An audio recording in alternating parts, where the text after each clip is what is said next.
In this video we will read and study Chapter 13, Biodiversity and Conservation, in English and Hindi both languages.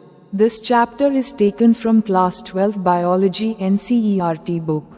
If an alien from a distant galaxy were to visit our planet Earth, the first thing that would amaze and baffle him would most probably be the enormous diversity of life that he would encounter. Even for humans, the rich variety of living organisms with which they share this planet never ceases to astonish and fascinate us. The common man would find it hard to believe that there are more than 20,000 species of ants, 300,000 species of beetles, 28,000 species of fishes and nearly 20,000 species of orchids. Ecologists and evolutionary biologists have been trying to understand the significance of such diversity by asking important questions. Why are there so many species? Did such great diversity exist throughout Earth's history? How did this diversification come about? How and why is this diversity important to the biosphere? Would it function any differently if the diversity was much less? How do humans benefit from the diversity of life? यदि दूर की आकाशगंगा से कोई alien हमारे ग्रह पृथ्वी पर आए, तो सबसे पहली चीज जो उसे आश्चर्यचकित और चकित करेगी, वह संभवतः जीवन की विशाल विविधता होगी जिसका वह सामना करेगा।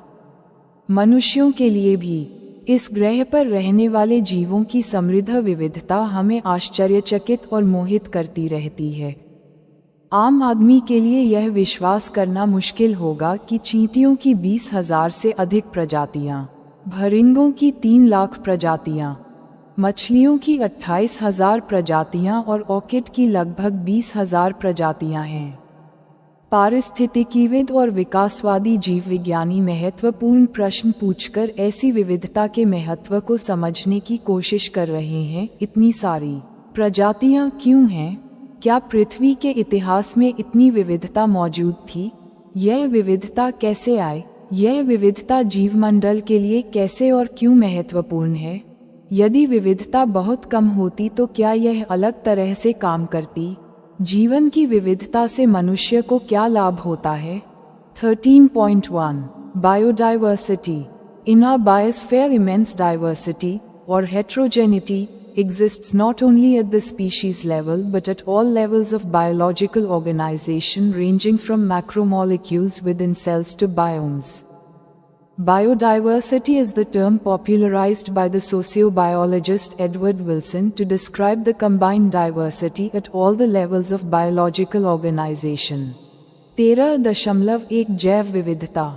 हमारे जीवमंडल में न केवल प्रजातियों के स्तर पर बल्कि कोशिकाओं के अंदर मैक्रोमोलिक्यूल्स से लेकर बायोम तक जैविक संगठन के सभी स्तरों पर अपार विविधता या विषमता मौजूद है।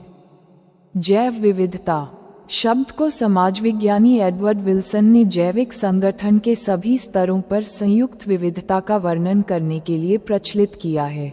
The most important of them are: First, genetic diversity. A single species might show high diversity at the genetic level over its distributional range. The genetic variation shown by the medicinal plant Rauwolfia vomitoria growing in different Himalayan ranges might be in terms of the potency and concentration of the active chemical, reserpine, that the plant produces.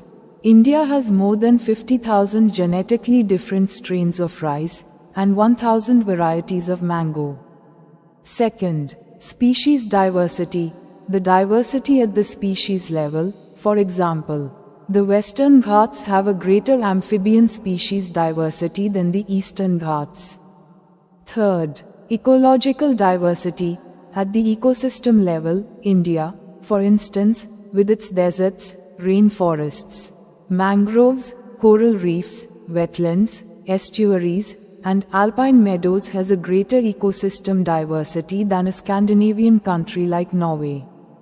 It has taken millions of years of evolution to accumulate this rich diversity in nature, but we could lose all that wealth in less than 2 centuries if the present rates of species losses continue. उनमें से सबसे महत्वपूर्ण हैं: पहला, आनुवंशिक विविधता। एक ही प्रजाति अपने वितरण क्षेत्र में आनुवंशिक स्तर पर उच्च विविधता दिखा सकती है। विभिन्न हिमालयी पर्वतमालाओं में उगने वाले औषधीय पौधे राउवोफिया वोमिटोरिया द्वारा दर्शाई गई आनुवंशिक विविधता पौधे द्वारा उत्पादित सक्रिय रसायन रिसरपाइन की शक्ति और सांद्रता के संदर्भ में हो सकती है।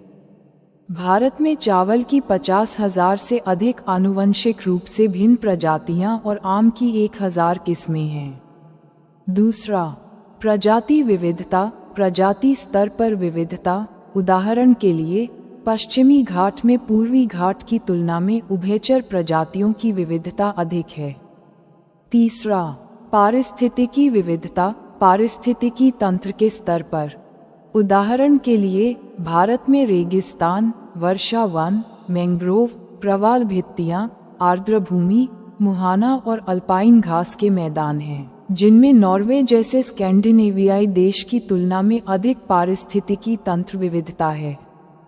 प्रकृति में इस समृद्ध विविधता को संचित करने में लाखों वर्षों का विकास हुआ है, लेकिन यदि प्रजातियों की हानि की वर्तमान दर जारी रही तो हम 2 शताब्दियों से भी कम समय में ये सारी संपदा खो सकते हैं। Biodiversity and its conservation are now vital environmental issues of international concern as more and more people around the world begin to realize the critical importance of biodiversity for our survival and well-being on this planet. जैव विविधता और इसका संरक्षण अब अंतर्राष्ट्रीय चिंता का महत्वपूर्ण पर्यावरणीय मुद्दा बन गया है, क्योंकि दुनिया भर में अधिक से अधिक लोग इस ग्रह पर हमारे अस्तित्व और कल्याण के लिए जैव विविधता के महत्वपूर्ण महत्व को समझने लगे हैं। 13.1.1 How many species are there on Earth and how many in India?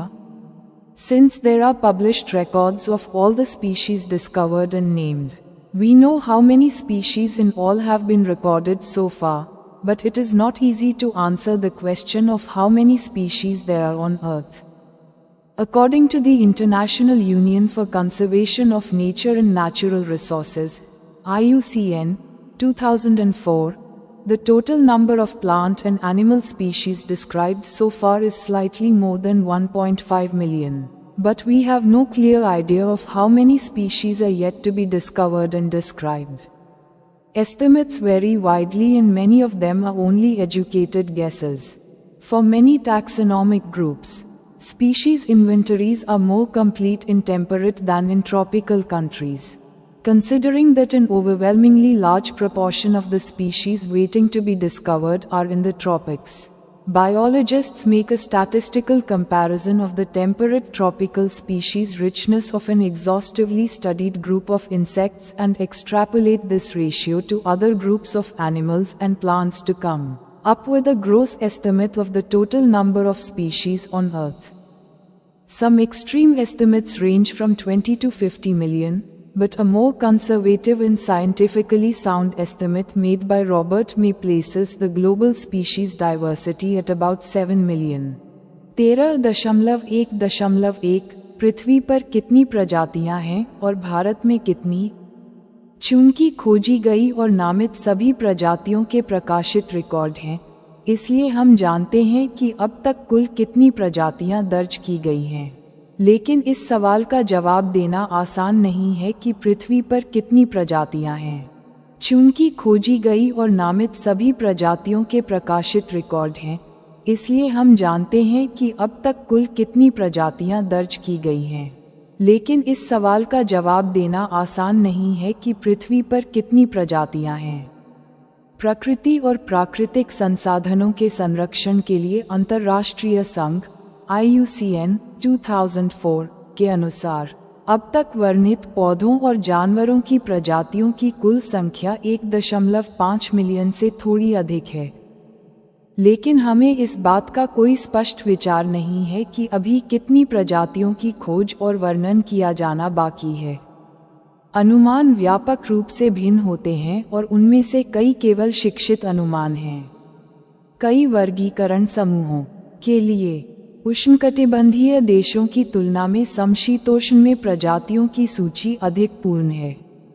ये देखते हुए कि खोजे जाने की प्रतीक्षा कर रही प्रजातियों का एक बहुत बड़ा हिस्सा उष्णकटिबंधीय क्षेत्रों में है, जीव विज्ञानी कीटों के एक विस्तृत अध्ययन किए गए समूह की समशीतोष्ण उष्णकटिबंधीय प्रजातियों की समृद्धि की सांख्यिकीय तुलना करते हैं और इस अनुपात को जानवरों और पौधों के अन्य समूहों पर लागू करते हैं ताकि पृथ्वी पर प्रजातियों की कुल संख्या का सकल अनुमान लगाया जा सके। कुछ चरम अनुमान 20 से 50 मिलियन तक हैं, लेकिन रॉबर्ट में द्वारा किए गए एक अधिक रूढ़िवादी और वैज्ञानिक रूप से ठोस अनुमान के अनुसार वैश्विक प्रजातियों की विविधता लगभग 7 मिलियन है। Let us look at some interesting aspects about Earth's biodiversity based on the currently available species inventories. More than 70% of all the species recorded are animals, while plants, including algae, fungi, bryophytes, gymnosperms and angiosperms, comprise no more than 22% of the total. Among animals, insects are the most species-rich taxonomic group, making up more than 70% of the total. That means, out of every 10 animals on this planet, 7 are insects. Again, how do we explain this enormous diversification of insects? The number of fungi species in the world is more than the combined total of the species of fishes, amphibians, reptiles and mammals. In figure 13.1, biodiversity is depicted showing species number of major taxa. आइए वर्तमान में उपलब्ध प्रजातियों की सूची के आधार पर पृथ्वी की जैव विविधता के बारे में कुछ दिलचस्प पहलुओं पर नजर डालें। दर्ज की गई सभी प्रजातियों में से 70% से अधिक जानवर हैं, जबकि पौधे, शैवाल, कवक, ब्रायोफाइट्स, जिम्नोस्पर्म और एंजियोस्पर्म सहित कुल का 22% से अधिक नहीं बनाते हैं। जानवरों में कीट सबसे अधिक प्रजाति समृद्ध टैक्सोनॉमिक समूह हैं, जो कुल का 70% से अधिक बनाते हैं। इसका मतलब है कि इस ग्रह पर हर 10 जानवरों में से 7 कीड़े हैं। फिर हम कीटों के इस विशाल विविधीकरण को कैसे समझा सकते हैं? दुनिया में कवक प्रजातियों की संख्या मछलियों, उभयचरों, सरीसृपों और स्तनधारियों की कुल प्रजातियों से अधिक है। चित्र 13.1 में प्रमुख टैक्सा की प्रजातियों की संख्या दिखाते हुए जैव विविधता को दर्शाया गया है। Figure 13.1 representing global biodiversity, proportionate number of species of major taxa of plants, invertebrates and vertebrates. चित्र 13.1 वैश्विक जैव विविधता का प्रतिनिधित्व पौधों, अकशेरुकी और कशेरुकी के प्रमुख वर्गों की प्रजातियों की आनुपातिक संख्या, invertebrates, insects, molluscs, crustaceans, other animal groups, अकशेरुकी, कीड़े, मोलस्क, क्रस्टेशियन, अन्य पशु समूह, vertebrates, fishes, mammals, birds, reptiles, amphibians, कशेरुकी, मछलियाँ, स्तनधारी, पक्षी, सरीसृप, उभयचर, plants, fungi, algae, lichens, angiosperms, ferns and allies, mosses, पौधे, कवक, शैवाल, लाइकन, एंजियोस्पर्म, फन और सहयोगी, कई। It should be noted that these estimates do not give any figures for prokaryotes. Biologists are not sure about how many prokaryotic species there might be. The problem is that conventional taxonomic methods are not suitable for identifying microbial species, and many species are simply not culturable under laboratory conditions. If we accept biochemical or molecular criteria for delineating species for this group, then their diversity alone might run into millions. ये ध्यान दिया जाना चाहिए कि ये अनुमान prokaryotes के लिए कोई आंकड़े नहीं देते हैं। जीव विज्ञानी इस बारे में निश्चित नहीं है कि कितनी प्रोकैरियोटिक प्रजातियां हो सकती हैं। समस्या यह है कि पारंपरिक वर्गीकरण विधियां सूक्ष्मजीव प्रजातियों की पहचान करने के लिए उपयुक्त नहीं हैं और कई प्रजातियां प्रयोगशाला स्थितियों में पालन योग्य नहीं हैं। यदि हम इस समूह के लिए प्रजातियों को चित्रित करने के लिए जैव, रासायनिक या आणविक मानदंड स्वीकार करते हैं, तो उनकी विविधता अकेले लाखों में हो सकती है। Although India has only 2.4% of the world's land area, its share of the global species diversity is an impressive 8.1%. That is what makes our country one of the 12 mega diversity countries of the world. Nearly 45,000 species of plants and twice as many of animals have been recorded from India. How many living species are actually there waiting to be discovered and named? If we accept May's global estimates, only 22% of the total species have been recorded so far. Applying this proportion to India's diversity figures, we estimate that there are probably more than 100,000 plant species and more than 300,000 animal species yet to be discovered and described. Would we ever be able to complete the inventory of the biological wealth of our country? Consider the immense trained manpower, taxonomists, and the time required to complete the job. The situation appears more hopeless when we realize that a large fraction of these species faces the threat of becoming extinct even before we discover them. Nature's biological library is burning even before we catalog the titles of all the books stocked there. हालांकि भारत के पास दुनिया के कुल भूभाग का केवल 2.4% हिस्सा है, लेकिन वैश्विक प्रजातियों की विविधता में इसका हिस्सा 8.1% है। यही बात हमारे देश को दुनिया के 12 मेगा विविधता वाले देशों में से एक बनाती है। भारत में पौधों की लगभग 45,000 प्रजातियां और जानवरों की दोगुनी प्रजातियां दर्ज की गई हैं। वास्तव में कितनी जीवित प्रजातियां खोजी और नामित की जाने वाली हैं?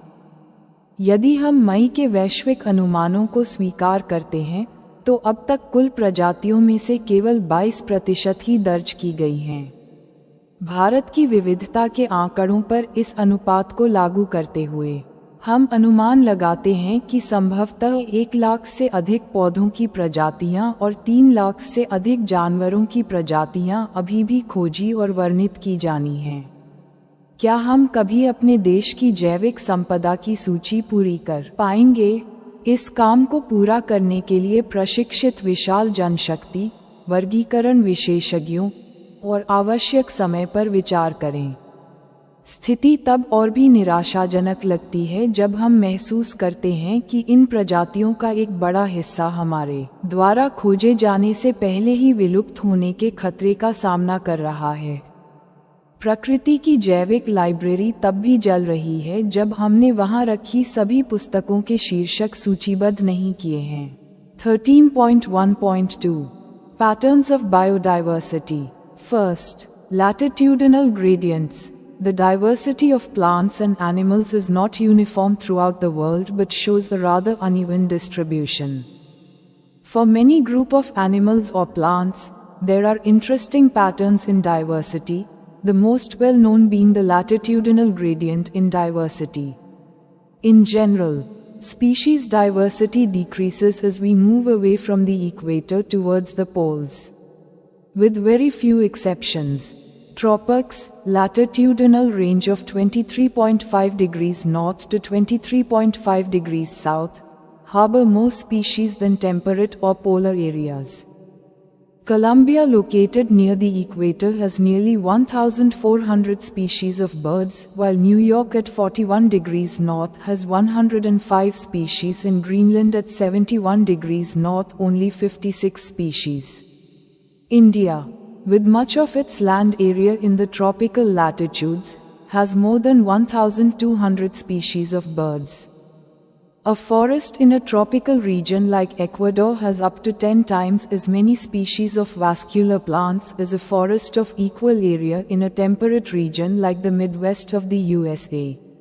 The largely tropical Amazonian rainforest in South America has the greatest biodiversity on Earth. It is home to more than 40,000 species of plants, 3,000 of fishes, 1,300 of birds, 427 of mammals. 427 of amphibians, 378 of reptiles and of more than 125,000 invertebrates. Scientists estimate that in these rainforests there might be at least 2 million insect species waiting to be discovered and named. 13.1.2 जैव विविधता के pattern. पहला, अक्षांशीय ढाल। पौधों और जानवरों की विविधता दुनिया भर में एक समान नहीं है, बल्कि असमान वितरण दर्शाती है। जानवरों या पौधों के कई समूहों के लिए विविधता में दिलचस्प पैटर्न है। सबसे प्रसिद्ध विविधता में अक्षांशीय ढाल है। सामान्य तौर पर जैसे जैसे हम भूमध्य रेखा से ध्रुवों की ओर बढ़ते हैं, प्रजातियों की विविधता कम होती जाती है, बहुत कम अपवादों के साथ।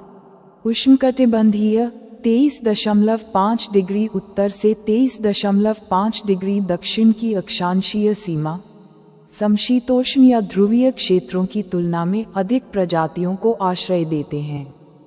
भूमध्य रेखा के पास स्थित कोलंबिया में पक्षियों की लगभग 1400 प्रजातियां हैं, जबकि 41 डिग्री उत्तर में स्थित न्यूयॉर्क में 105 प्रजातियां और 71 डिग्री उत्तर में स्थित ग्रीनलैंड में केवल 56 प्रजातियां हैं। भारत, जिसका अधिकांश भूभाग उष्णकटिबंधीय अक्षांशों में है, में पक्षियों की 1200 से अधिक प्रजातियां हैं। इक्वेडोर जैसे उष्णकटिबंधीय क्षेत्र के जंगल में संवहनी पौधों की 10 गुना अधिक प्रजातियां होती हैं, जबकि अमेरिका के मध्य पश्चिम जैसे समशीतोष्ण क्षेत्र के जंगल में उतनी ही अधिक प्रजातियां होती हैं।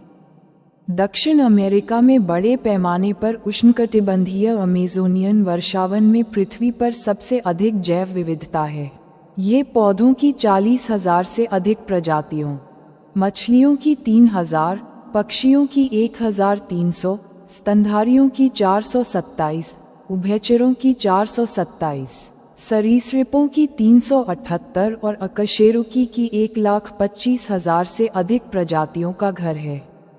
वैज्ञानिकों का अनुमान है कि इन वर्षावनों में कम से कम 2 मिलियन कीट प्रजातियां खोजी और नामित की जाने वाली हैं। What is so special about tropics that might account for their greater biological diversity? Ecologists and evolutionary biologists have proposed various hypotheses. Some important ones are: A. Speciation is generally a function of time, unlike temperate regions subjected to frequent glaciations in the past. Tropical latitudes have remained relatively undisturbed for millions of years and thus had a long evolutionary time for species diversification. B. Tropical environments, unlike temperate ones, are less seasonal, relatively more constant and predictable. Such constant environments promote niche specialization and lead to a greater species diversity. And C. There is more solar energy available in the tropics, which contributes to higher productivity. This in turn might contribute indirectly to greater diversity. उष्णकटिबंधीय क्षेत्रों में ऐसी क्या खास बात है जो उनकी अधिक जैविक विविधता का कारण हो सकती है? पारिस्थितिकीविदों और विकासवादी जीवविज्ञानियों ने विभिन्न परिकल्पनाएं प्रस्तावित की हैं। कुछ महत्वपूर्ण हैं। क. प्रजाति निर्माण आमतौर पर समय का एक कार्य है। अतीत में लगातार हिमनदों के अधीन समशीतोष्ण क्षेत्रों के विपरीत उष्णकटिबंधीय अक्षांश लाखों वर्षों से अपेक्षाकृत अप्रभावित रहे हैं और इस प्रकार प्रजातियों के विविधीकरण के लिए एक लंबा विकासवादी समय था। ख. उष्णकटिबंधीय वातावरण समशीतोष्ण क्षेत्रों के विपरीत कम मौसमी, अपेक्षाकृत अधिक स्थिर और पूर्वानुमान योग्य हैं। ऐसे स्थिर वातावरण आला विशेषज्ञता को बढ़ावा देते हैं और अधिक प्रजातियों की विविधता को जन्म देते हैं। और ग. उष्णकटिबंधीय क्षेत्रों में अधिक सौर ऊर्जा उपलब्ध है, जो उच्च उत्पादकता में योगदान देती है। ये बदले में अप्रत्यक्ष रूप से अधिक विविधता में योगदान दे सकती है। Second, species area relationships. During his pioneering and extensive explorations in the wilderness of South American jungles, The great German naturalist and geographer Alexander von Humboldt observed that within a region species richness increased with increasing explored area, but only up to a limit. In fact, the relation between species richness and area for a wide variety of taxa, angiosperm plants, birds, bats, freshwater fishes, turns out to be a rectangular hyperbola, figure 13.2.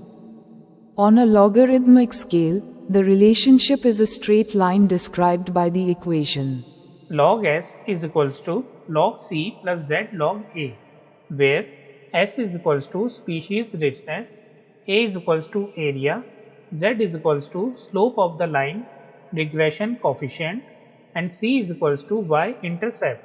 दूसरा, प्रजाति क्षेत्र संबंध दक्षिण अमेरिकी जंगलों के जंगल में अपने अग्रणी और व्यापक अन्वेषणों के दौरान महान जर्मन प्रकृतिवादी और भूगोलवेत्ता अलेक्जेंडर वॉन हम्बोल्ट ने देखा कि एक क्षेत्र के भीतर प्रजातियों की समृद्धि अन्वेषण किए गए क्षेत्र में वृद्धि के साथ बढ़ी, लेकिन केवल एक सीमा तक।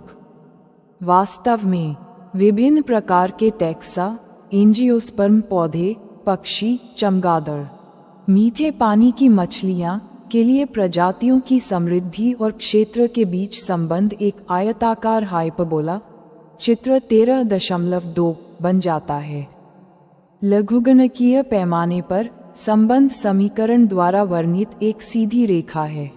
Figure 13.2 showing species area relationship. Note that on log scale the relationship becomes linear. So friends, on x-axis we have area and on y-axis we have species richness. This is a straight line log scale. Log S is equals to log C plus Z log A. And friends, this is the hyperbola. S is equals to C a to the power Z.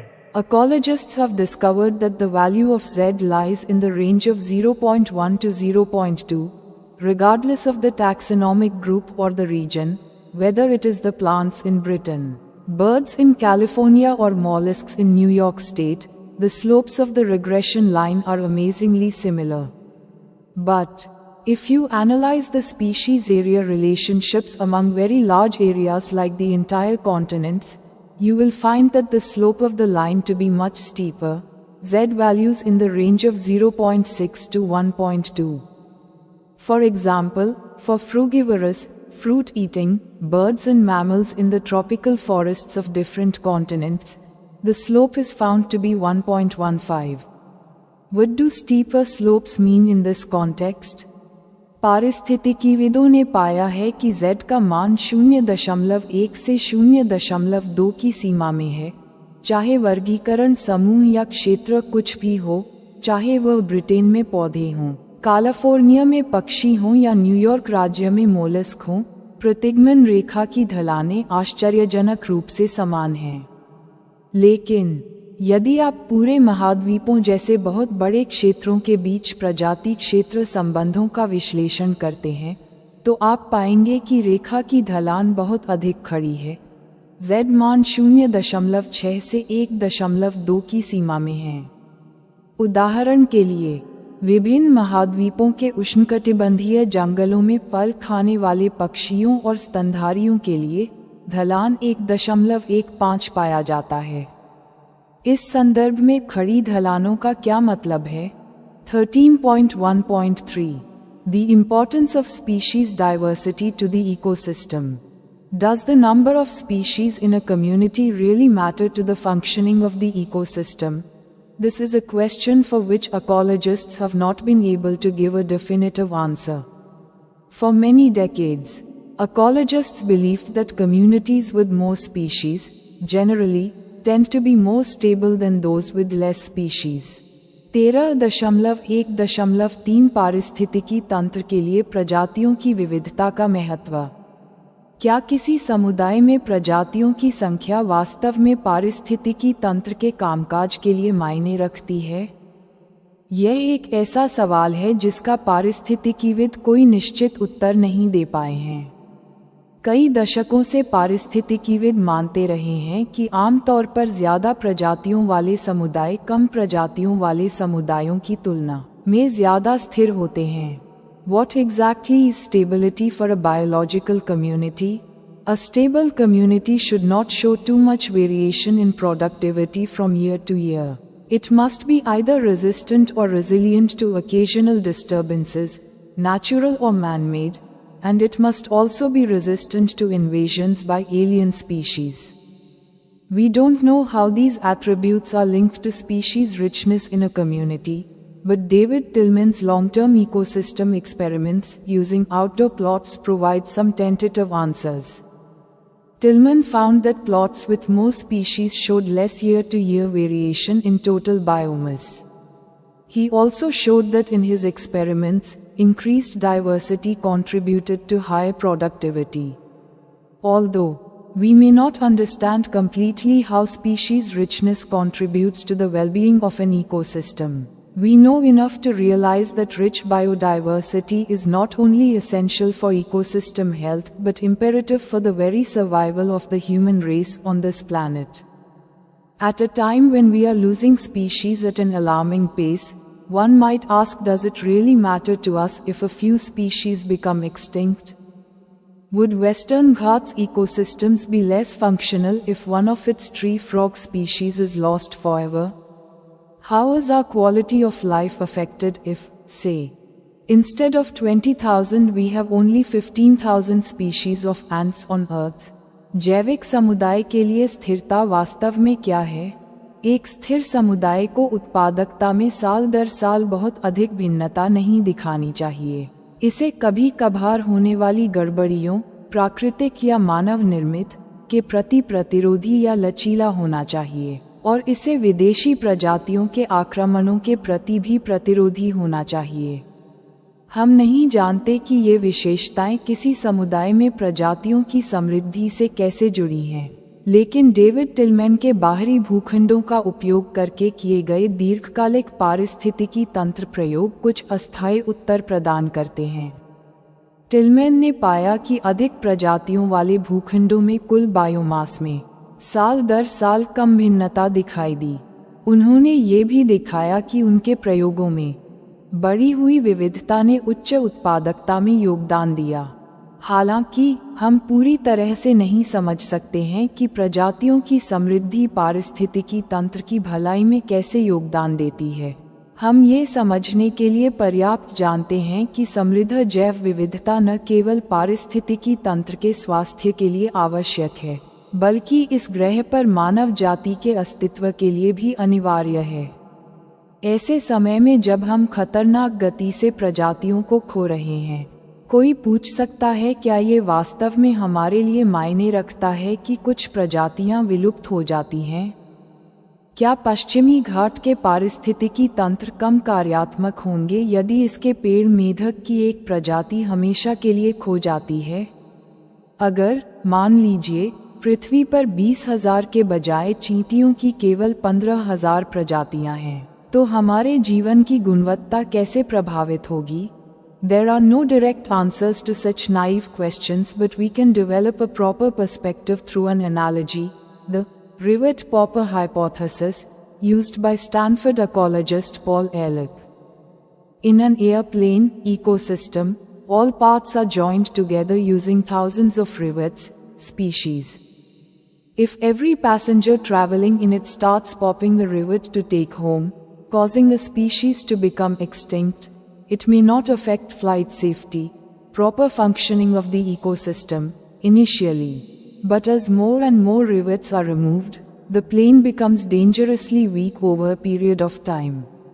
Furthermore, which rivet is removed may also be critical. Loss of rivets on the wings, key species that drive major ecosystem functions, is obviously a more serious threat to flight safety than loss of a few rivets on the seats or windows inside the plane.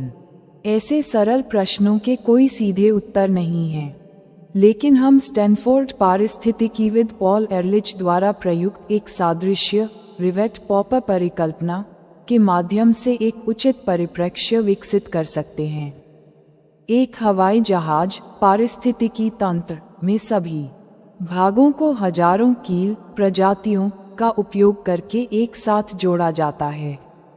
यदि इसमें यात्रा करने वाला प्रत्येक यात्री घर ले जाने के लिए एक कील को पॉप करना शुरू कर देता है, जिससे एक प्रजाति विलुप्त हो जाती है, तो ये शुरू में उड़ान सुरक्षा, पारिस्थितिकी तंत्र के समुचित कामकाज को प्रभावित नहीं कर सकता है, लेकिन जैसे जैसे अधिक से अधिक कीलें हटाई जाती हैं, विमान समय के साथ खतरनाक रूप से कमज़ोर हो जाता है। इसके अलावा कौन सी कील हटाई जाती है, ये भी महत्वपूर्ण हो सकता है। पंखों पर कील का नुकसान, मुख्य प्रजातियां जो प्रमुख पारिस्थितिकी तंत्र कार्यों को संचालित करती हैं, स्पष्ट रूप से विमान के अंदर सीटों या खिड़कियों पर कुछ कील के नुकसान की तुलना में उड़ान सुरक्षा के लिए अधिक गंभीर खतरा है। 13.1.4 Loss of biodiversity. While it is doubtful if any new species are being added through speciation into the Earth's treasury of species, there is no doubt about their continuing losses. The biological wealth of our planet has been declining rapidly, and the accusing finger is clearly pointing to human activities. The colonization of tropical Pacific islands by humans is said to have led to the extinction of more than 2,000 species of native birds. The IUCN Red List, 2004, documents the extinction of 784 species, including 338 vertebrates, 359 invertebrates and 87 plants, in the last 500 years. Some examples of recent extinctions include the dodo, Mauritius, quagga, Africa, thylacine, Australia, Steller sea cow, Russia, and 3 subspecies, Bali, Javan, Caspian, of tiger. The last 20 years alone have witnessed the disappearance of 27 species. 13.1.4 जैव विविधता का नुकसान। हालांकि यह संदिग्ध है कि पृथ्वी के प्रजातियों के खजाने में कोई नई प्रजाति प्रजातिकरण के माध्यम से जोड़ी जा रही है, लेकिन उनकी निरंतर हानि के बारे में कोई संदेह नहीं है। हमारे ग्रह की जैविक संपदा तेजी से घट रही है और आरोप लगाने वाली उंगली स्पष्ट रूप से मानवीय गतिविधियों की ओर इशारा कर रही है। कहा जाता है कि मनुष्यों द्वारा उष्णकटिबंधीय प्रशांत द्वीपों के उपनिवेशीकरण के कारण देशी पक्षियों की 2000 से अधिक प्रजातियां विलुप्त हो गई हैं। IUCN रेड लिस्ट 2004 पिछले 500 वर्षों में 784 प्रजातियों, 338 कशेरुकी, 359 अकशेरुकी और 87 पौधे सहित के विलुप्त होने का दस्तावेज है। हाल ही में विलुप्त होने वाले कुछ उदाहरणों में dodo, Mauritius, quagga, Africa, thylacine, Australia, Steller की समुद्री गाय, रूस और बाघ की 3 उप प्रजातियां, बाली, जावन, कैस्पियन, शामिल हैं। पिछले 20 वर्षों में ही 27 प्रजातियां विलुप्त हो गई हैं। Careful analysis of records shows that extinctions across taxa are not random. Some groups like amphibians appear to be more vulnerable to extinction. Adding to the grim scenario of extinctions is the fact that more than 15,500 species worldwide are facing the threat of extinction. Presently, 12% of all bird species, 23% of all mammal species, 32% of all amphibian species and 31% of all gymnosperm species in the world face the threat of extinction.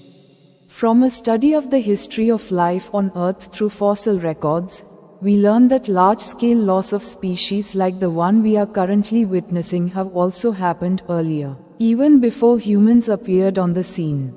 During the long period, greater than 3 billion years, since the origin and diversification of life on Earth, there were 5 episodes of mass extinction of species. How is the 6th extinction, presently in progress, different from the previous episodes? The difference is in the rates. The current species extinction rates are estimated to be 100 to 1000 times faster than in the pre-human times, and our activities are responsible for the faster rates.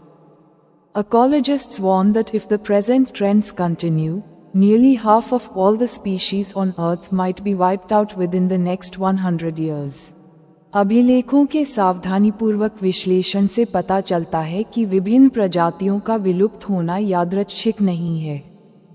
उभयचर जैसे कुछ समूह विलुप्त होने के प्रति अधिक संवेदनशील प्रतीत होते हैं।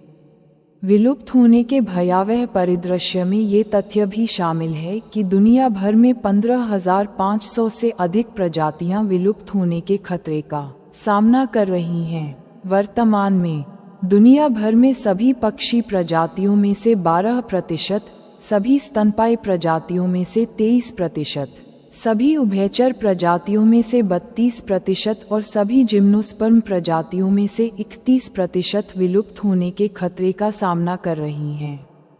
जीवाश्म अभिलेखों के माध्यम से पृथ्वी पर जीवन के इतिहास के अध्ययन से हम सीखते हैं कि हम जिस तरह की प्रजातियों का वर्तमान में विनाश देख रहे हैं, वे पहले भी हो चुकी हैं, यहाँ तक कि मनुष्यों के आने से भी पहले।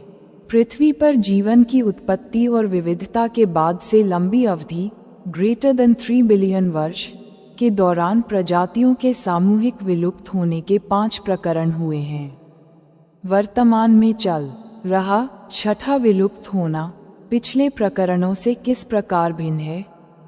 अंतर दरों में है। वर्तमान प्रजाति विलुप्ति दर मानव पूर्व काल की तुलना में 100 से 1000 गुना अधिक होने का अनुमान है और हमारी गतिविधियां इस तेज दरों के लिए जिम्मेदार हैं। पारिस्थितिकीविदों ने चेतावनी दी है कि यदि वर्तमान रुझान जारी रहे तो अगले 100 वर्षों में पृथ्वी पर लगभग आधी प्रजातियां समाप्त हो सकती हैं। In general, loss of biodiversity in a region may lead to a decline in plant production. B. Lowered resistance to environmental perturbations such as drought and C. Increased variability in certain ecosystem processes such as plant productivity, water use, and pest and disease cycles.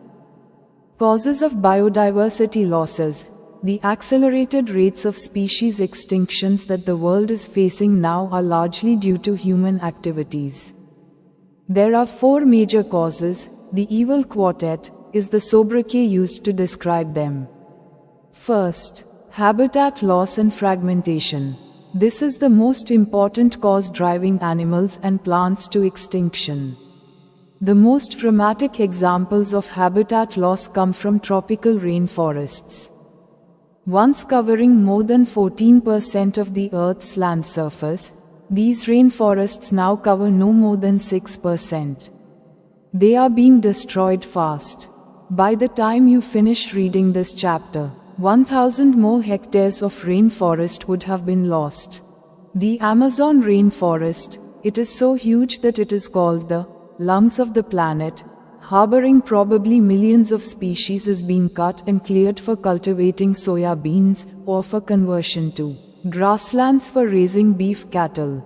Besides total loss, the degradation of many habitats by pollution also threatens the survival of many species. सामान्य तौर पर किसी क्षेत्र में जैव विविधता के नुकसान से ए. पौधों के उत्पादन में कमी, बी. सूखे जैसे पर्यावरणीय गड़बड़ी के लिए कम प्रतिरोध और सी. पौधों की उत्पादकता, पानी के उपयोग और कीट और रोग चक्रों जैसे कुछ पारिस्थितिकी तंत्र प्रक्रियाओं में परिवर्तनशीलता बढ़ सकती है। जैव विविधता के नुकसान के कारण दुनिया में प्रजातियों के विलुप्त होने की तीव्र दर जो अब सामने आ रही है, वह काफी हद तक मानवीय गतिविधियों के कारण है। इसके 4 प्रमुख कारण हैं। द एविल क्वार्टेट उनका वर्णन करने के लिए इस्तेमाल किया जाने वाला उपनाम है। पहला, आवास की हानि और विखंडन। ये जानवरों और पौधों को विलुप्त होने के लिए प्रेरित करने वाला सबसे महत्वपूर्ण कारण है। आवास के नुकसान के सबसे नाटकीय उदाहरण उष्णकटिबंधीय वर्षा वनों से आते हैं। एक बार पृथ्वी की भूमि की सतह के 14% से अधिक को कवर करने वाले ये वर्षा वन अब 6% से अधिक नहीं कवर करते हैं। वे तेजी से नष्ट हो रहे हैं। जब तक आप इस अध्याय को पढ़ना समाप्त करेंगे, तब तक 1000 हेक्टेयर से अधिक वर्षावन नष्ट हो चुके होंगे। अमेज़न वर्षावन यह इतना विशाल है कि इसे ग्रह के फेफड़े कहा जाता है, जिसमें संभवतः लाखों प्रजातियां रहती हैं। सोयाबीन की खेती या गोमांस मवेशियों को पालने के लिए घास के मैदानों में बदलने के लिए काटा और साफ किया जा रहा है। कुल नुकसान के अलावा प्रदूषण के कारण कई आवासों का क्षरण भी कई प्रजातियों के अस्तित्व को खतरे में डालता है। When large habitats are broken up into small fragments due to various human activities, mammals and birds requiring large territories and certain animals with migratory habits are badly affected, leading to population declines. जब विभिन्न मानवीय गतिविधियों के कारण बड़े आवास छोटे छोटे टुकड़ों में टूट जाते हैं, तो बड़े क्षेत्रों की आवश्यकता वाले स्तनधारी और पक्षी तथा प्रवासी आदतों वाले कुछ जानवर बुरी तरह प्रभावित होते हैं, जिससे जनसंख्या में गिरावट आती है। Second, over-exploitation. Humans have always depended on nature for food and shelter, but when need turns to greed, it leads to over-exploitation of natural resources. Many species extinctions in the last 500 years, Steller's sea cow, passenger pigeon, were due to over-exploitation by humans. Presently, many marine fish populations around the world are over-harvested, endangering the continued existence of some commercially important species. दूसरा, अतिशोषण। मनुष्य हमेशा भोजन और आश्रय के लिए प्रकृति पर निर्भर रहा है, लेकिन जब आवश्यकता लालच में बदल जाती है, तो ये प्राकृतिक संसाधनों के अतिशोषण की ओर ले जाती है। पिछले 500 वर्षों में कई प्रजातियां विलुप्त हो गई हैं। स्टेलर की समुद्री गाय, यात्री कबूतर, मनुष्यों द्वारा अतिशोषण के कारण वर्तमान में दुनिया भर में कई समुद्री मछलियों की आबादी का अत्यधिक दोहन किया जा रहा है, जिससे कुछ व्यावसायिक रूप से महत्वपूर्ण प्रजातियों का निरंतर अस्तित्व खतरे में पड़ रहा है। Third, alien species invasions. When alien species are introduced unintentionally or deliberately for whatever purpose, some of them turn invasive and cause decline or extinction of indigenous species. The Nile perch introduced into Lake Victoria in East Africa led eventually to the extinction of an ecologically unique assemblage of more than 200 species of cichlid fish in the lake. You must be familiar with the environmental damage caused and threat posed to our native species by invasive weed species like carrot grass, Parthenium, lantana and water hyacinth, Eichhornia. The recent illegal introduction of the African catfish Clarias garriopennis for aquaculture purposes is posing a threat to the indigenous catfishes in our rivers. तीसरा, विदेशी प्रजातियों का आक्रमण। जब विदेशी प्रजातियों को अनजाने में या जानबूझकर किसी भी उद्देश्य से लाया जाता है, तो उनमें से कुछ आक्रामक हो जाती हैं और स्वदेशी प्रजातियों की गिरावट या विलुप्ति का कारण बनती हैं। पूर्वी अफ्रीका में विक्टोरिया झील में लाई गई नीलपच ने अंततः झील में 200 से अधिक प्रजातियों के सिक्लिड मछली के पारिस्थितिक रूप से अद्वितीय समूह को विलुप्त कर दिया।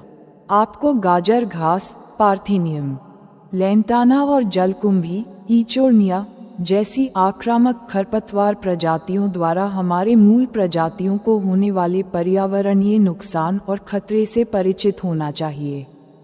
जलीय कृषि उद्देश्यों के लिए हाल ही में अफ्रीकी कैटफिश क्लैरियस गैरीपिनस का अवैध परिचय हमारी नदियों में स्वदेशी कैटफिश के लिए खतरा पैदा कर रहा है। Fourth, co-extinctions. When a species becomes extinct, the plant and animal species associated with it in an obligatory way also become extinct.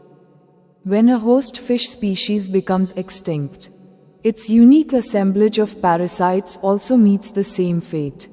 Another example is the case of a co-evolved plant pollinator mutualism where extinction of one invariably leads to the extinction of the other.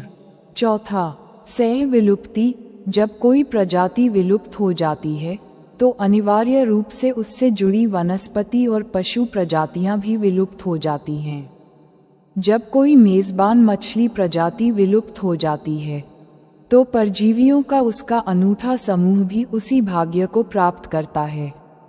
एक अन्य उदाहरण सह विकसित पादप परागण पारस्परिकता का मामला है, जहां एक के विलुप्त होने से दूसरे का भी विलुप्त होना अनिवार्य है।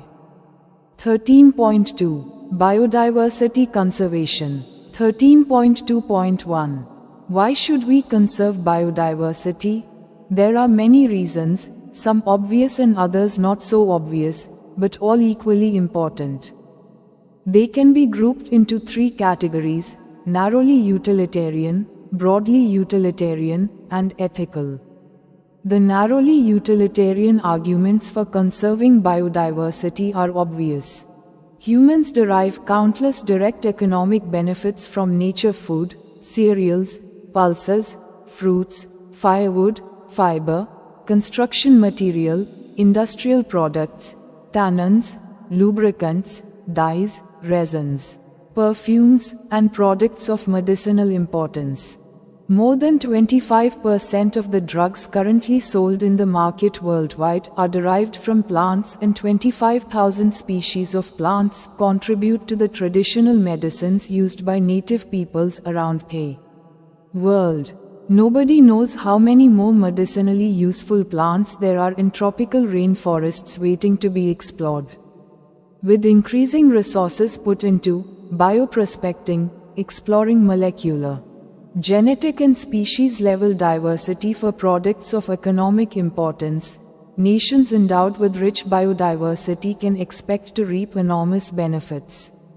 13.2 जैव विविधता संरक्षण 13.2.1 हमें जैव विविधता का संरक्षण क्यों करना चाहिए? इसके कई कारण हैं, कुछ स्पष्ट हैं और कुछ इतने स्पष्ट नहीं हैं, लेकिन सभी समान रूप से महत्वपूर्ण हैं। उन्हें 3 श्रेणियों में बांटा जा सकता है: संकीर्ण रूप से उपयोगितावादी, व्यापक रूप से उपयोगितावादी और नैतिक। जैव विविधता के संरक्षण के लिए संकीर्ण रूप से उपयोगितावादी तर्क स्पष्ट हैं। मनुष्य प्राकृतिक खाद्य पदार्थों, अनाज, दालें, फल, जलाओ, लकड़ी, फाइबर, निर्माण सामग्री, औद्योगिक उत्पादों, टैनिन, स्नेहक, रंग, रेजिन, इत्र और औषधीय महत्व के उत्पादों से अनगिनत प्रत्यक्ष आर्थिक लाभ प्राप्त करते हैं। दुनिया भर में वर्तमान में बाजार में बिकने वाली 25% से अधिक दवाएं पौधों से प्राप्त होती हैं और पौधों की 25,000 प्रजातियां दुनिया भर के मूल लोगों द्वारा उपयोग की जाने वाली पारंपरिक दवाओं में योगदान करती हैं। कोई नहीं जानता कि उष्णकटिबंधीय वर्षावनों में कितने और औषधीय रूप से उपयोगी पौधे हैं जिन्हें खोजा जाना बाकी है। बायोप्रोस्पेक्टिंग आर्थिक महत्व के उत्पादों के लिए आणविक, आनुवंशिक और प्रजाति स्तरीय विविधता की खोज में लगाए गए संसाधनों में वृद्धि के साथ समृद्ध जैव विविधता वाले राष्ट्र भारी लाभ प्राप्त करने की उम्मीद कर सकते हैं।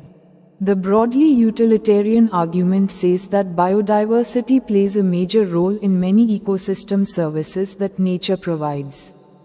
The fast dwindling Amazon forest is estimated to produce, through photosynthesis, 20% of the total oxygen in the Earth's atmosphere. Can we put an economic value on this service by nature? You can get some idea by finding out how much your neighborhood hospital spends on a cylinder of oxygen. Pollination, without which plants cannot give us fruits or seeds, is another service ecosystems provide through pollinators layer, bees, bumblebees, birds and bats. What will be the costs of accomplishing pollination without help from natural pollinators? There are other intangible benefits that we derive from nature: the aesthetic pleasures of walking through thick woods, watching spring flowers in full bloom, or waking up to a bulbul's song in the morning. Can we put a price tag on such things? The ethical argument for conserving biodiversity relates to what we owe to millions of plant, animal and microbe species with whom we share this planet. Philosophically or spiritually, we need to realize that every species has an intrinsic value, even if it may not be of current or any economic value to us. We have a moral duty to care for their well-being and pass on our biological legacy in good order to future generations. व्यापक रूप से उपयोगितावादी तर्क कहता है कि जैव विविधता प्रकृति द्वारा प्रदान की जाने वाली कई पारिस्थितिकी सेवाओं में एक प्रमुख भूमिका निभाती है। अनुमान है कि तेजी से घटते अमेज़न वन प्रकाश संश्लेषण के माध्यम से पृथ्वी के वायुमंडल में कुल ऑक्सीजन का 20% उत्पादन करते हैं। क्या हम प्रकृति द्वारा दी जाने वाली इस सेवा का आर्थिक मूल्य लगा सकते हैं? आप ये पता लगाकर कुछ अंदाजा लगा सकते हैं कि आपके पड़ोस का अस्पताल ऑक्सीजन के एक सिलेंडर पर कितना खर्च करता है। परागण, जिसके बिना पौधे हमें फल या बीज नहीं दे सकते, एक और सेवा है जो पारिस्थितिकी तंत्र परागण परत मधुमक्खियों, भौरों, पक्षियों और चमगादड़ों के माध्यम से प्रदान करता है। प्राकृतिक परागणकर्ताओं की मदद के बिना परागण को पूरा करने की लागत क्या होगी? अन्य अमूर्त लाभ हैं जो हम प्रकृति से प्राप्त करते हैं। घने जंगलों में घूमने का सौंदर्य सुख, वसंत के फूलों को पूरी तरह से खिलते हुए देखना या सुबह बुलबुल के गीत के साथ जागना। क्या हम ऐसी चीजों पर मूल्य टैग लगा सकते हैं? जैव विविधता के संरक्षण के लिए नैतिक तर्क इस बात से संबंधित है कि हम लाखों पौधों, जानवरों और सूक्ष्म जीवों की प्रजातियों के प्रति क्या ऋणी हैं जिनके साथ हम इस ग्रह को साझा करते हैं। दार्शनिक या आध्यात्मिक रूप से हमें यह महसूस करने की आवश्यकता है कि प्रत्येक प्रजाति का एक आंतरिक मूल्य है, भले ही वह हमारे लिए वर्तमान या किसी भी आर्थिक मूल्य का न हो। हमारा नैतिक कर्तव्य है कि हम उनकी भलाई का ध्यान रखें और अपनी जैविक विरासत को भविष्य की पीढ़ियों तक अच्छे क्रम में पहुंचाएं। 13.2.2 How do we conserve biodiversity? When we conserve and protect the whole ecosystem, its biodiversity at all levels is protected. We save the entire forest to save the tiger. This approach is called in situ, on-site, conservation. However, when there are situations where an animal or plant is endangered or threatened, organisms facing a very high risk of extinction in the wild in the near future, and needs urgent measures to save it from extinction, ex situ, off-site, conservation is the desirable approach. In situ conservation faced with the conflict between development and conservation, many nations find it unrealistic and economically not feasible to conserve all their biological wealth. Invariably, the number of species waiting to be saved from extinction far exceeds the conservation resources available. On a global basis, this problem has been addressed by eminent conservationists. They identified for maximum protection certain biodiversity hotspots, regions with very high levels of species richness and high degree of endemism, that is, species confined to that region and not found anywhere else. Initially 25 biodiversity hotspots were identified, but subsequently 9 more have been added to the list, bringing the total number of biodiversity hotspots in the world to 34. 13.2.2 हम जैव विविधता का संरक्षण कैसे करते हैं? जब हम पूरे पारिस्थितिकी तंत्र का संरक्षण और सुरक्षा करते हैं, तो सभी स्तरों पर इसकी जैव विविधता सुरक्षित रहती है। हम बाघ को बचाने के लिए पूरे जंगल को बचाते हैं। इस दृष्टिकोण को इन सीटू, साइट पर संरक्षण कहा जाता है। हालांकि जब ऐसी परिस्थितियां होती हैं जहां कोई जानवर या पौधा संकटग्रस्त या संकटग्रस्त होता है, निकट भविष्य में जंगल में विलुप्त होने के बहुत उच्च जोखिम का सामना करने वाले जीव, और उसे विलुप्त होने से बचाने के लिए तत्काल उपायों की आवश्यकता होती है, तो एक्स सीटू, साइट से बाहर संरक्षण वांछनीय दृष्टिकोण है। इन सीटू संरक्षण, विकास और संरक्षण के बीच संघर्ष का सामना करते हुए कई राष्ट्रों को अपनी सभी जैविक संपदा को संरक्षित करना अवास्तविक और आर्थिक रूप से संभव नहीं लगता है। हमेशा विलुप्त होने से बचाए जाने की प्रतीक्षा कर रही प्रजातियों की संख्या उपलब्ध संरक्षण संसाधनों से कहीं अधिक है। वैश्विक स्तर पर इस समस्या को प्रख्यात संरक्षणवादियों द्वारा संबोधित किया गया है। उन्होंने अधिकतम सुरक्षा के लिए कुछ जैव विविधता हॉटस्पॉट क्षेत्रों की पहचान की, जिनमें प्रजातियों की समृद्धि का स्तर बहुत अधिक है और स्थानिकता का उच्च स्तर, यानी प्रजातियां उस क्षेत्र तक ही सीमित हैं और कहीं और नहीं पाई जाती हैं। शुरुआत में 25 जैव विविधता हॉटस्पॉट की पहचान की गई थी, लेकिन बाद में सूची में 9 और जोड़े गए, जिससे दुनिया में जैव विविधता हॉटस्पॉट की कुल संख्या 34 हो गई। These hotspots are also regions of accelerated habitat loss. 3 of these hotspots, Western Ghats in Sri Lanka, Indo-Burma and Himalaya, cover our country's exceptionally high biodiversity regions. Although all the biodiversity hotspots put together cover less than 2% of the Earth's land area, the number of species they collectively harbor is extremely high, and strict protection of these hotspots could reduce the ongoing mass extinctions by almost 30%. ये hotspot त्वरित आवास हानि वाले क्षेत्र भी हैं। इनमें से 3 हॉटस्पॉट पश्चिमी घाट और श्रीलंका, इंडो बर्मा और हिमालय हमारे देश के असाधारण रूप से उच्च जैव विविधता वाले क्षेत्रों को कवर करते हैं।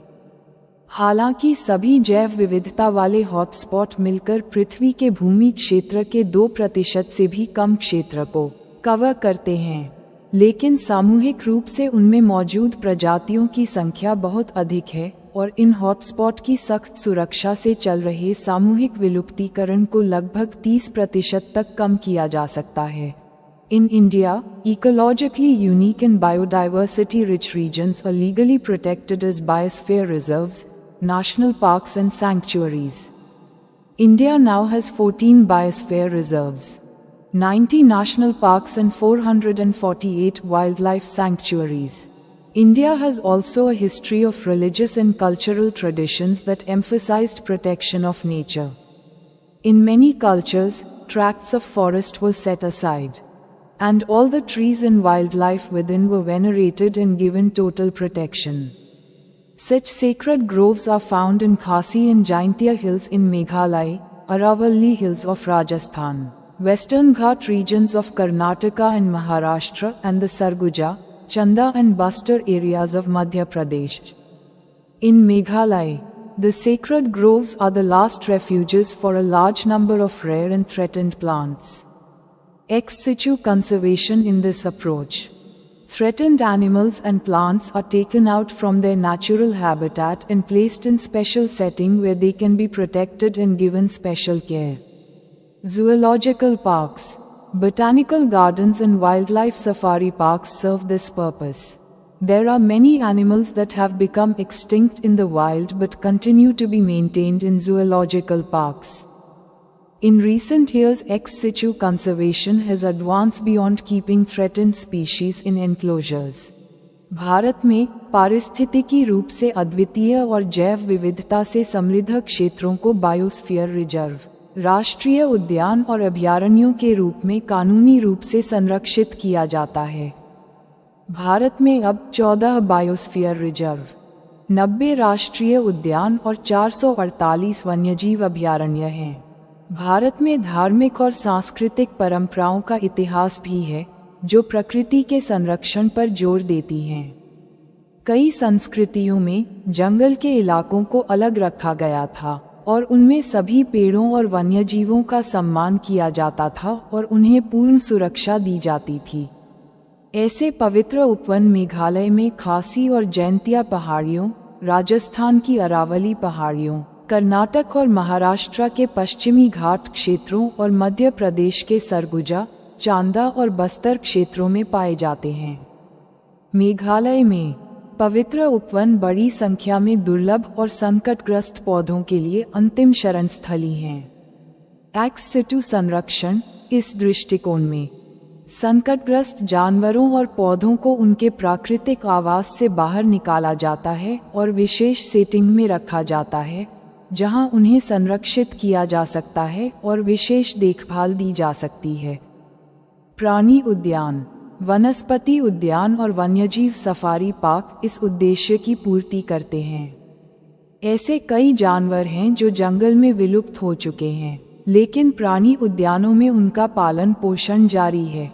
हाल के वर्षों में विलुप्तप्राय प्रजातियों को बाड़ों में रखने से आगे बढ़कर बाह्य संरक्षण का काम आगे बढ़ा है।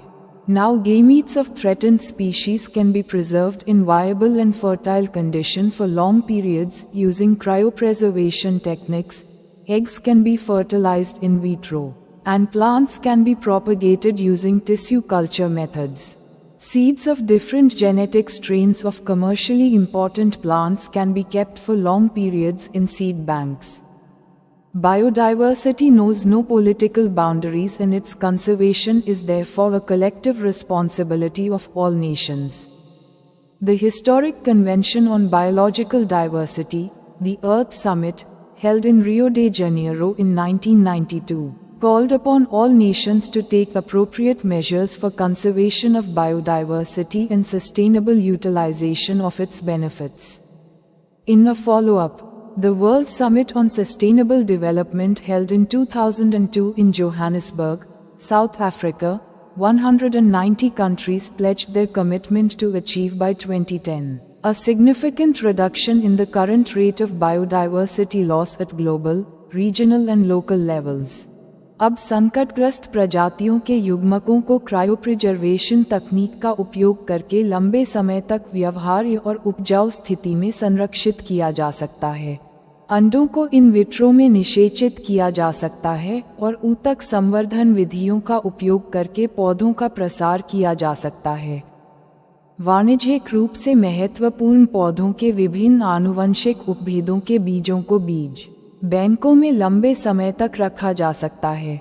जैव विविधता कोई राजनीतिक सीमा नहीं जानती और इसलिए इसका संरक्षण सभी देशों की सामूहिक जिम्मेदारी है।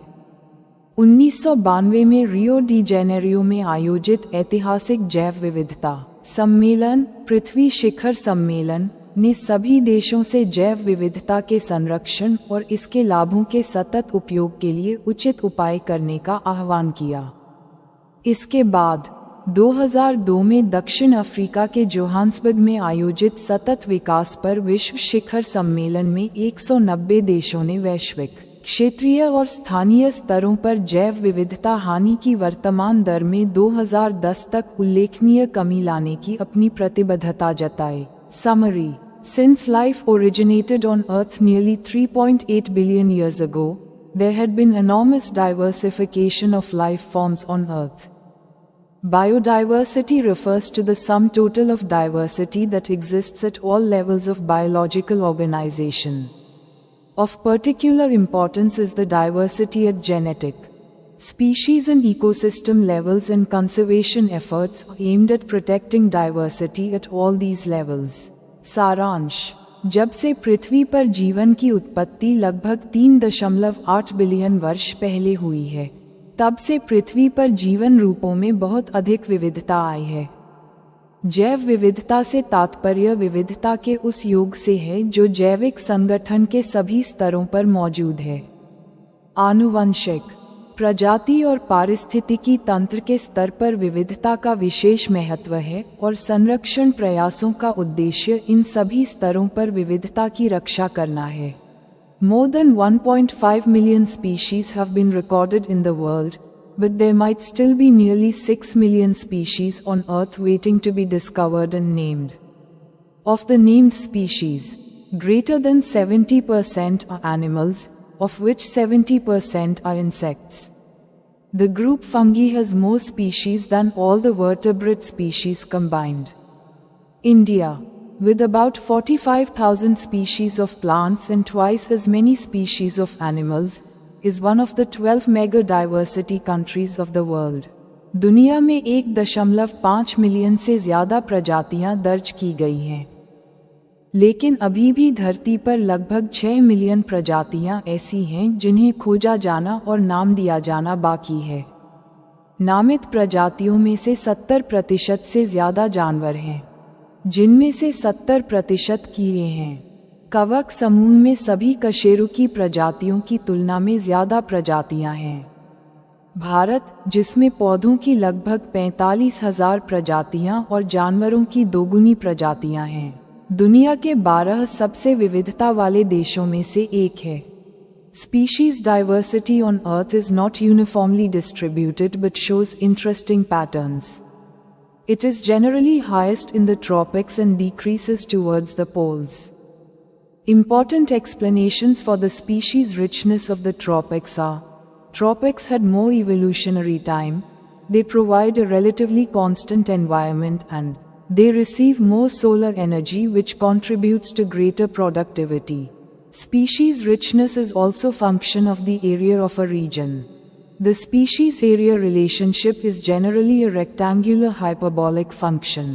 It is believed that communities with high diversity tend to be less variable, more productive and more resistant to biological invasions. Earth's fossil history reveals incidents of mass extinctions in the past, but the present rates of extinction, largely attributed to human activities, are 100 to 1,000 times higher. Nearly 700 species have become extinct in recent times, and more than 15,500 species, of which greater than 650 are from India, currently face the threat of extinction. The causes of high extinction rates at present include habitat, particularly forests, loss and fragmentation, overexploitation, biological invasions and co-extinctions. Earth's rich biodiversity is vital for the very survival of mankind. The reasons for conserving biodiversity are narrowly utilitarian, broadly utilitarian and ethical. Besides the direct benefits, food, fiber, firewood, pharmaceuticals, etc., there are many indirect benefits we receive through ecosystem services such as pollination, pest control, climate moderation and flood control. We also have a moral responsibility to take good care of Earth's biodiversity and pass it on in good order to our next generation. पृथ्वी पर प्रजातियों की विविधता समान रूप से वितरित नहीं है, लेकिन दिलचस्प पैटर्न दिखाती है। यह आमतौर पर उष्णकटिबंधीय क्षेत्रों में सबसे अधिक है और ध्रुवों की ओर कम हो जाती है। उष्णकटिबंधीय क्षेत्रों की प्रजातियों की समृद्धि के लिए महत्वपूर्ण स्पष्टीकरण है। उष्णकटिबंधीय क्षेत्रों में अधिक विकासवादी समय था, वे अपेक्षाकृत स्थिर वातावरण प्रदान करते हैं और उन्हें अधिक सौर ऊर्जा मिलती है जो अधिक उत्पादकता में योगदान देती है। प्रजाति समृद्धि एक क्षेत्र के क्षेत्र का भी कार्य है। प्रजाति क्षेत्र संबंध आमतौर पर एक आयताकार हाइपरबोलिक फंक्शन होता है। ऐसा माना जाता है कि उच्च विविधता वाले समुदाय कम परिवर्तनशील, अधिक उत्पादक और जैविक आक्रमणों के प्रति अधिक प्रतिरोधी होते हैं। पृथ्वी के जीवाश्म इतिहास से अतीत में बड़े पैमाने पर विलुप्त होने की घटनाओं का पता चलता है, लेकिन विलुप्त होने की वर्तमान दरें, जो काफ़ी हद तक मानवीय गतिविधियों के कारण हैं, 100 से 1000 गुना अधिक हैं।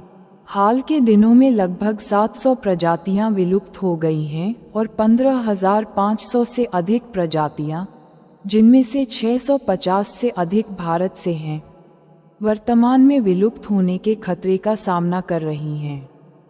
वर्तमान में विलुप्त होने की उच्च दर के कारणों में आवास, विशेष रूप से वन की हानि और विखंडन, अत्यधिक दोहन, जैविक आक्रमण और सह विलुप्ति शामिल हैं।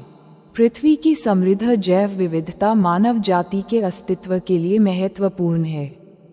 जैव विविधता के संरक्षण के कारण संकीर्ण रूप से उपयोगितावादी, व्यापक रूप से उपयोगितावादी और नैतिक हैं।